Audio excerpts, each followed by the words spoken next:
Hi, folks. This is Edward the Hammer coming to you from, well, from my home. Uh, this is 7:14:14, and this is a word called a signpost for free travelers. I'm going to be reading this to you. It's a written work. Um, Anyways, here it goes. For most of human history, if a man wanted to circumnavigate the globe by ship, he had to go around the entire continent of Africa through the treacherous waters at the bottom of the continent off the Cape of Hope.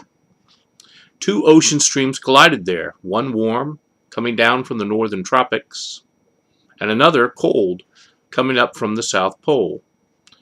Though perilous, it was quick and necessary. It also was full of life as two streams of varying degrees merged, rose up into a tumultuous froth, and stirred up the nutrient depths, a phenomenon known as upwelling. "O Africa, Africa," implored the missionary spirit of David Livingstone, as he feverishly walked about the length and breadth of its extent, claiming it for God. And all along there at its base, at its most turbulent point, a miracle had been manifesting for at least as long as seamen charted courses around the southern perimeter of her mass. Like as an earthquake upheaves its tectonic plates after they collide beneath the surface of the earth, shattering old constructions of both thought and material reality, so the upwelling phenomena at the Cape of Hope, caused by the collision of two powerful, even titanic streams, shattered wrongly held beliefs and brought them up to the surface for inspection. One of the greatest disasters recorded in the Bible tells of what seems to be an utter annihilation of life, future life, progeny, and hope. Achan, a man from the tribe of Judah, took things devoted for destruction from Jericho after the walls fell down. Symbolically, he stole his own natural life and his natural lineage away from the possibility of being made supernatural through the redemption process. Jericho, representing the heart of man, had to be destroyed in its present state of sentimental attachments. The highest and thickest walls, which hide the most vulnerable and essential part of man, the human heart or spirit, Achan sabotaged. The fact that he was physically destroyed in the valley of Achor, a place where God eventually called a door of hope, is no commentary on Achan's natural existence, but on God's supernatural presence. There is hope for man that transcends his polluted stream of natural vigor. Man is crowned with a natural glory and pricked with a thorn in the natural side of things. But Christ wore a crown of thorns and was pierced in the supernatural side of things. Man's river runs clear and fast, like the superficially clean rivers of Damascus. But what does it dump into? The river of life, which flows from the side of our Lord, before it runs clear, runs murky with both blood and sorrow. But at the final restoration of all things, the river flows stiff and hardens clearer than glass, not because of the natural process of stagnation and sorrow frozen in time, no, but because it dumps into the everlasting summertime pool of eternal joy.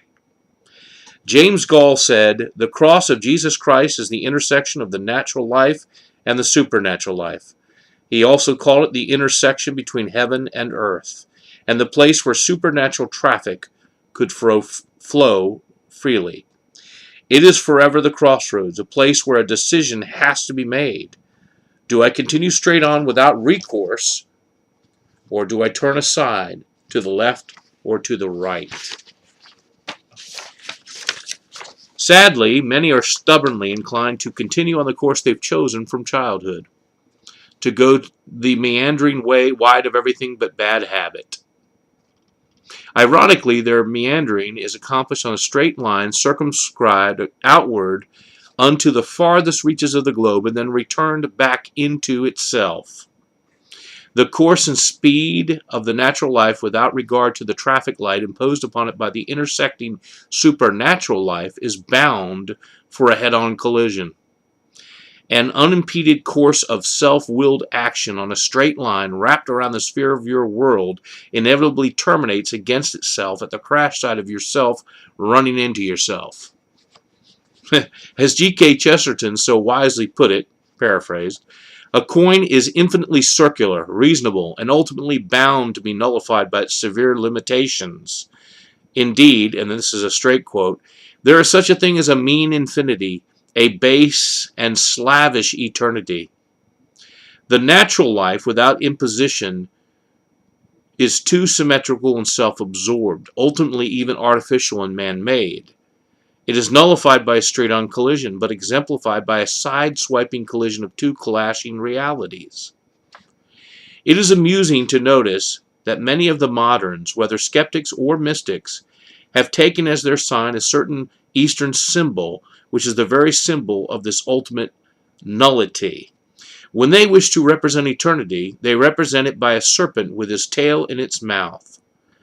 There is a startling sarcasm in the image of that very unsatisfactory meal. The eternity of the material fatalists, the eternity of the Eastern pessimists, the eternity of the supercilious theosophists, and higher scientists of today is, indeed, very well presented by a serpent eating his tail, a degraded animal who destroys even himself. That's from G.K. Chesterton again, from his book Orthodoxy. Now me again. The sun, like God, is warm but hazy, unclear to us from our earth-bound perspective, whereas the moon is bright in the dark outline of our thinking. But just as human genius is but a reflection of the mind and purpose of God, so the moon is but a reflection of the sun. Again, Chesterton says it best. That, and then this is his quote, that transcendentalism, boy, that's tough to say for me right now, basically transcendentalism, by which all men live, has primarily much the position of the sun in the sky. We are conscious of it as of a kind of splendid confusion. It is something both shining and shapeless, at once a blaze and a blur. But the circle of the moon is clear, unmistakable, recurrent, and inevitable. For the moon is utterly reasonable, and the moon is the mother of lunatics, and has given to them all her name. Too many collide with Christ and see only the destruction of the vehicle they drove into him with. But the insurance claim is greater than the crash reality. At the point of impact, your heart upwelled through the ancient door of hope and merged with another stream of thought and possibility. But once the surf subsided and the foam of supernatural reality settled back down into its natural course of events, after you pass through the narrow straits beneath the Cape of Hope, will you ignore your medicine or forget to place yourself into the miraculous waters that were stirred up for your healing? For there are many of whom I have often told you, and now tell you even with tears, said Paul the Apostle, who live as enemies of the cross of Christ. Chesterton, one last time. The cross, though it has at its heart a collision and a contradiction, can extend its four arms forever without altering its shape. Because it has a paradox in its center, it can grow without changing. The circle returns upon itself and is bound. The cross opens its arms to the four winds. It is a signpost for free travelers. Embrace it, my friends. God bless.